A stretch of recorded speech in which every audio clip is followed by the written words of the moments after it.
Role-playing game campaigns for 1000, Alex. It was awesome. I was able to do everything I wanted in that campaign. What you will never hear a player at the end of one of your main man campaigns say.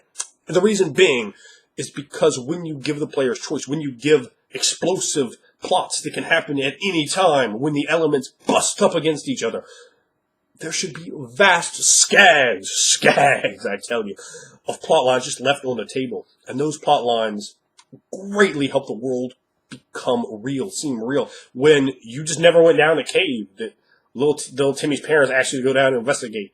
The beholder eats little Timmy.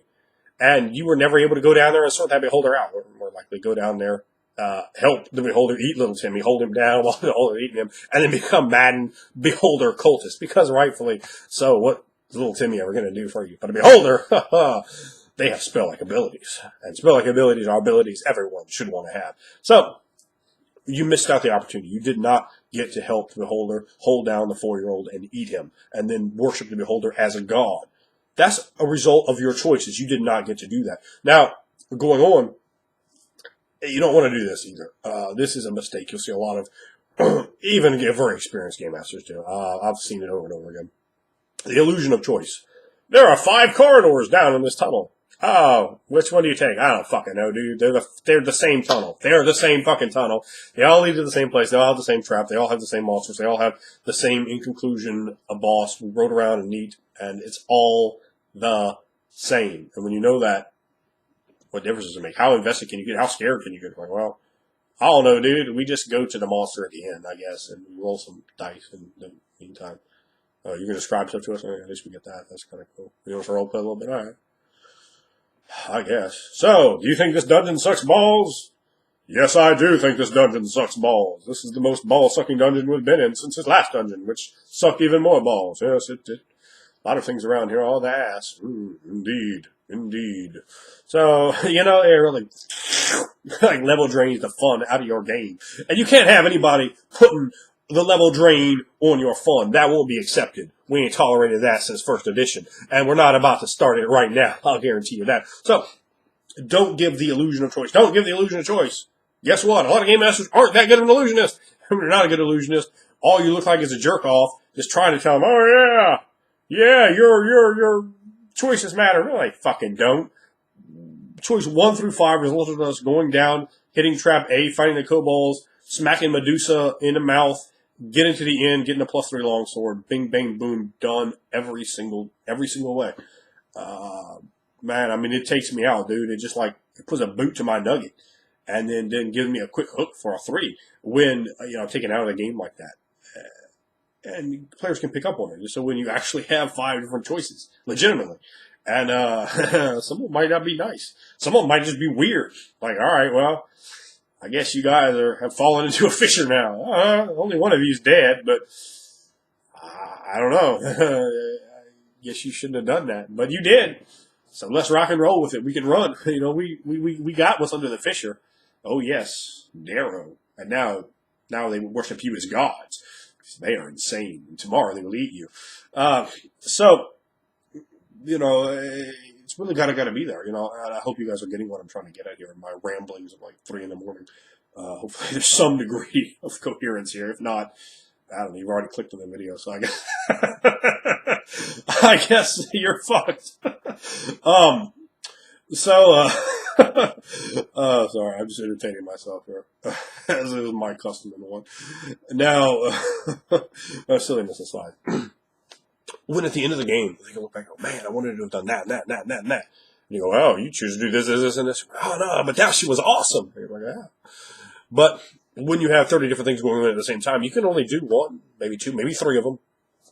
But there's going to be things that have to go by the wayside. NPCs, relationships, plot lines, all these things. And they need to be developed out to some degree. Once you have your elements there, I mean, boom, the conclusion points aren't that hard. I mean, okay, it's not that easy. And I've been in this a long time, and I have a good grasp for it. I don't expect somebody brand new to the hobby to be able to understand all that. But I'm trying to help you begin to see the beginning points of what I'm talking about. Because when you have so many different plots going on, the things they didn't do, what happened to those, and they might be able to do research. They might be able to talk to someone. They might be able to entreat upon other individuals to find out what actually did happen to those people, those plots, those encounters that they passed up on. Did they say, "I swear an oath, I will take care of this"? But fuck that, because I'm going to do some other shit now. Oh, I was going to get to that. Oh, well, you was, but it doesn't now. One of the worst things, and this is one of the worst things you can do, is everything waits on the PC. You have just given them power. You have just, you may as well just, you may as well just call it a day, baby, because they have dropped the bionic elbow on you. When everything unfolds and you just come there and at the end, it's module style, you could have taken 40 days longer than you were supposed to, and you come to the precipice and the vampire standing up there on the ziggurat, and you're like, oh, wait a minute, why are you standing there? I don't know, man, it's a module. You can get here whenever you want. I'm standing here forever. And you realize that. You realize he will be standing there for fucking ever. And because he stands there until his cue is hit. And what is that? That's called a video game. That is not what we're trying to do here on tabletop. You want a video game, play a video game. Video games have all kinds of great aspects like dynamic voices and graphics and so forth, but they don't bring across that realism. But when your game doesn't bring across that realism, what's the difference? So if they fuck around and they just don't get to the ziggurat in time, they just counter a bunch of bodies and the vampire is gone. Peace, I'll dip. I'm gone out this piece. He's taken his items, he's gone home. Or maybe he's come back around and killed them while they're asleep because they didn't, get to him in time.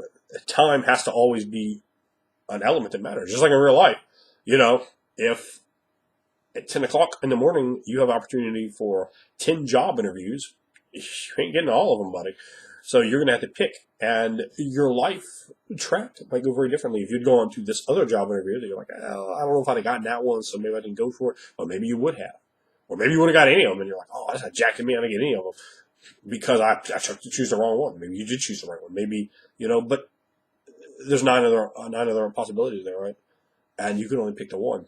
So, when you have that, and when you have it from all the combustible elements, because the party is going to keep going, and, you're going to go here and have done this, and you're going to meet this person, then this person, this person. Before you're done doing that, it's like 8 more things to do. And then you keep going out and then more. And then, those plot hooks that you put in there for your character, for your background, they start creeping back in, like centipedes crawling in your mind. And you're like, oh man, there's so much stuff here for me to do. What do we do?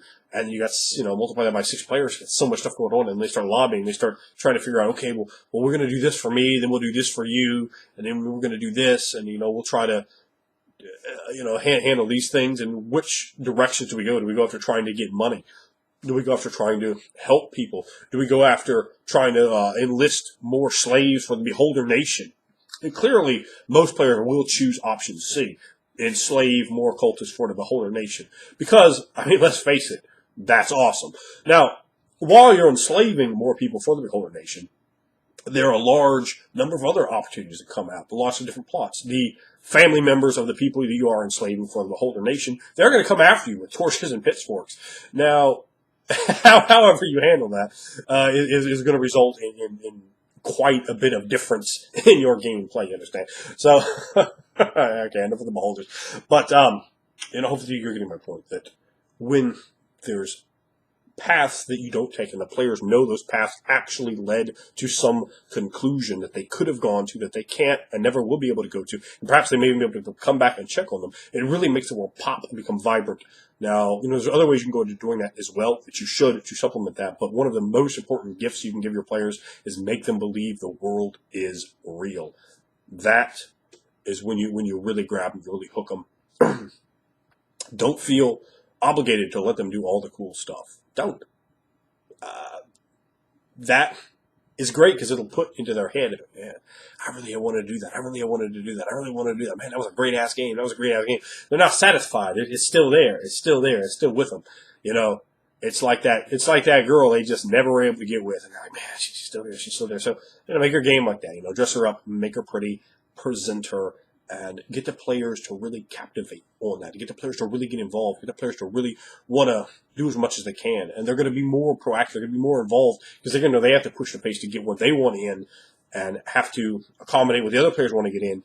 And they got to choose very carefully which, do we go to see my dying mother, or do I go over here after this girl I fall in love with? Or do we go over here to this temple and try to acquire this money, or do I go after this new calling of religion that I found, become full of religion, and I'm doing it as hard as I can. So, which way do we go? Which method do we take? And when you have to leave things on the table, and then you know those things weren't a dead ends, they weren't just throwaways. It's great. And when you just run A to B to Z, all the way to the Z, baby, and then back to the Z again, you really have, the players are unsatisfied. Like, even if everything was fucking great inside that, I mean, that's really, I guess, the definition of railroading. Okay, we did this, now we're going to go do this, now we're going to do this. Now, that's how modules are written. And when you, at least most of them, there's some exceptions, but, when you run like that, it can be okay. It can be enjoyable. It can be role played well. It can be a lot of good things. But what it can't really have that sort of dynamic element of letting stuff not be done. It's an exceptional. The game becomes exceptional by omission when you omit, or you can't do that because you choose not to. Now the player's choice has value. It has merit. It means something. The player has chosen and controlled what's going on. Now, of course, it's not all the time that they get to choose everything, but when they have choice, man, are they going to be a lot happier with the game? Are they going to be a lot more invested? They're going to be thinking. They're going to be trying to connive each other so they can get more of their shit in. Watch these motherfuckers. They will. I'll guarantee I would if I'm in your game. I'm going to get mines. Watch my video on getting yours because you need to. Unless we're playing the game together. But, that's another story for another day. But today, remember, the day is make choice matter.